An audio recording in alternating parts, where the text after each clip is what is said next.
ये जो मौजूदा हुकूमत है इसको पीटीआई की जरूरत नहीं है। पीटीआई तो मुख्तलिफ धड़ों में डिवाइड हो चुकी है। इसकी अपनी ओपोजिशन गैस का बिल, बिजली का बिल, पेट्रोल की बढ़ती कीमतें, डीजल की बढ़ती कीमतें और महंगाई का तूफान, ये है मौजूदा हुकूमत की ओपोजिशन। रिहाम खान साहिबा की सियासी जमात पाकिस्तान रिपब्लिक पार्टी का मुस्तकबिल क्या आयशा गुलाले की सियासी जमात जैसा होगा?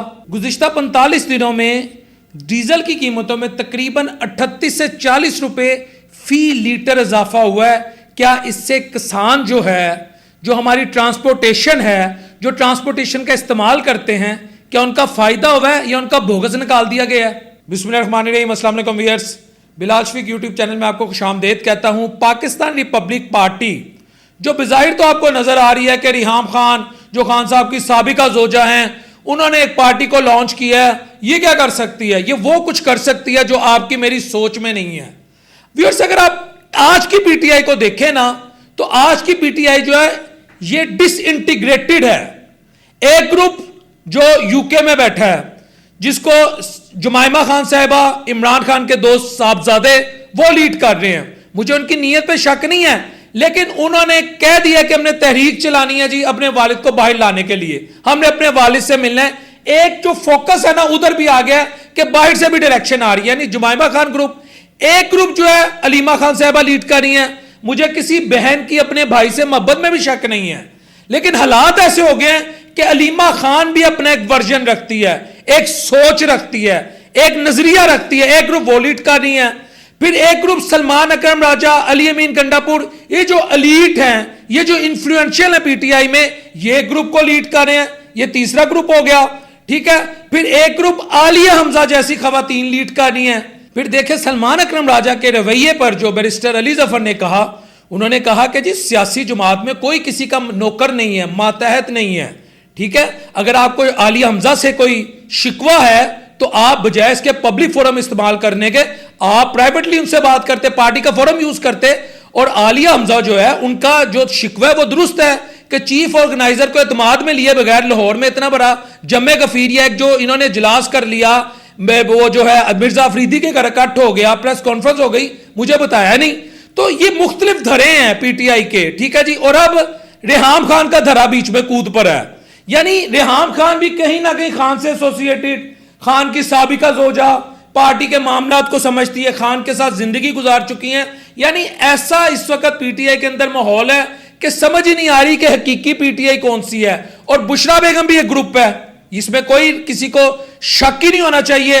बिलखुसूस जब कल खान साहब ने मिसाल यूसुफजई, जो इंतहाई मुतनाज़ शख्सियत है, ना पार्टी के लिए उनकी कोई सर्विसेज हैं, ना कोई कुर्बानी है, ना कैदोबंद की सोबतें बर्दाश्त की हैं, ना सख्तियां झेली हैं, ना उन्होंने कारोबार अपना तबाह किया है, लेकिन वो बुशरा बेगम की मंजूर नजर है।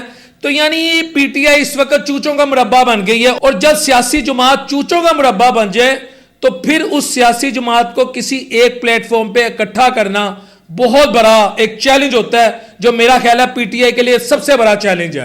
ये मैं आपको बता रहा हूं। अब पीटीआई जो है वो हुकूमत को अपोजिशन भी नहीं दे पा रही, क्योंकि इनके आपस के मामलात इतने तल्ख हो गए, इतने बिटर हो गए कि ये उसको क्या अपोजिशन देंगे।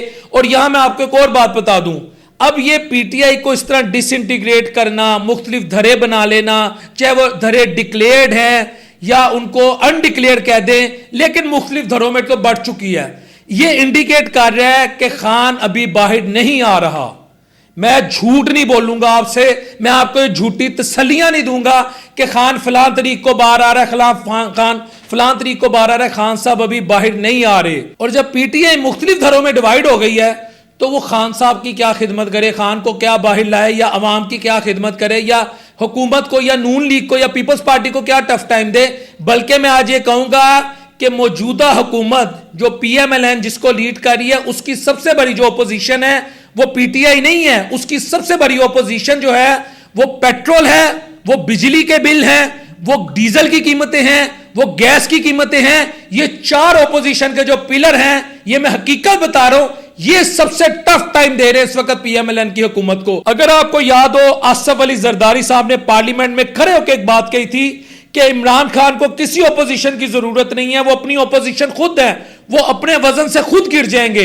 तो आज मैं आपको एक बात कह रहा हूं, ये जो मौजूदा हुकूमत है इसको पीटीआई की जरूरत नहीं है। पीटीआई तो मुख्तलिफ धड़ों में डिवाइड हो चुकी है, इसकी अपनी ओपोजिशन गैस का बिल, बिजली का बिल, पेट्रोल की बढ़ती कीमतें, डीजल की बढ़ती कीमतें और महंगाई का तूफान, यह है मौजूदा हुकूमत की ओपोजिशन। और इस तूफान में, इस नफसी नफसी के आलम में कि आपको आम आदमी की कोई फिक्र नहीं है, टैक्सेस की आप जिसे कह सकते हैं वो छतरी तले या टैक्सेस के नाम पर, डायरेक्ट और इनडायरेक्ट टैक्सेस के नाम पर आपने पेट्रोल और बिजली की कीमतें बढ़ाकर जब ये नारा मारना कि हमने अवाम को रिलीफ दिया या जब हम अवाम को 60 साल की कमतरीन सतह की महंगाई पे ले आए, तो ये नारा कोई ऑन नहीं करेगा। मैं आपको हकीकत बता रहा हूं, मैं गवर्नमेंट का वेल विशर बन के आपको बता रहा हूं, आप इस वक्त अवाम में मकबूल वैसे नहीं रहे जो आप खान साहब के दौर में थे।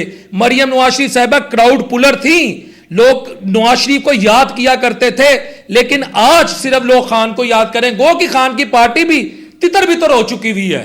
ये वो हकीकतें जिन्हें हमें समझना होगा, क्योंकि आम आदमी की जब जेब से पैसा जाता है ना, ये देखें बात सिंपल सी है, आज मेरा पेट्रोल का खर्चा बढ़ गया, डीजल का खर्चा बढ़ गया, मेरी कॉस्ट ऑफ प्रोडक्शन बढ़ गई है, वो 100, 150, 200 जो मैंने अपने बच्चे के मुंह में नवाला डालना था, अब उसके मुंह में जाने की बजाय, उसको अद्वियात देने की बजाय, अपनी बहन, अपने बच्चों के, अपने माँ बाप के लिए कुछ करने की बजाय, उनकी क्वालिटी ऑफ लाइफ को बेहतर करने की बजाय, जब वो मैं पेट्रोल, बिजली, गैस की मद में दे दूंगा, तो मैं कैसे गवर्नमेंट की सपोर्ट करूंगा? मेरा सिर्फ यह सवाल है।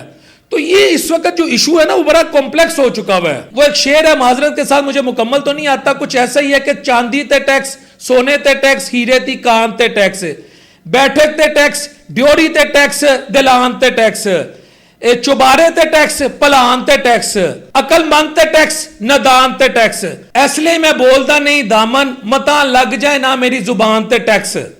ठीक है, तो जुबान पे भी टैक्स लग गया है। मैंने टूटा फूटा ये शेर पर है, यकीन करें पाकिस्तान के हालात इस वक्त ऐसे ही हैं। ओपोजिशन जो है वो तितर बितर हो गई है, पेट्रोल, बिजली, गैस की कीमतों को ओपोजिशन का रोल अदा करना पड़ रहा है। अवाम जो है वो सुकून माहौल में है, उन्हें कोई तकलीफ नहीं है। शुक्र करें ये 5 रुपए और 11 रुपए इन्होंने पेट्रोल और डीजल की कीमतें बढ़ाई हैं। अगर 5 की जगह 10 कर दें, 11 की जगह 22 कर दें, तो अवाम मुतमईन है। मुतमईन क्या कह लें, या बेहिस कह लें, या यूज टू कह लें, यो कहते हैं ना आदत हो गई, गंदे नाले के पास आप रहे ना, तो 2 दिन, 4 दिन, 5 दिन, 10 दिन आपको स्मेल आती है, लेकिन एक वक्त आता है आपका जो नाक है, जिसे नोज कहते हैं, वो यूज टू हो जाता है, आपको स्मेल आना ख़त्म हो जाती है। हमारा भी कुछ ऐसा ही हाल हो गया। अब महंगाई का क्या फैक्टर है, लेकिन मैं आपको एक बात बता रहा हूँ कि जो काम अपोजिशन को करना चाहिए था, वो काम बिजली, गैस, पेट्रोल और डीज़ल की कीमतें कर रही हैं, और जो काम हुकूमत को करना चाहिए था, वो काम जो है वो कोई भी नहीं कर रहा। अनफॉर्चुनेटली ना अपोजिशन कर रही है, ना आवाम कर रही है। अच्छा, फवाद चौधरी साहब ने भी एक बात की है कि तहरीक इंसाफ ने जो अपनी फैसला साजी है, उसके अंदर दानिशमंदी से वो आरी हो चुके हुए हैं, बल्कि वो कह रहे हैं इसमें दानिशमंदी लाएं। ऐसे ही है जैसे बच्चों के हाथ में माचिस दे दी है कि जाओ बेटा खेलो।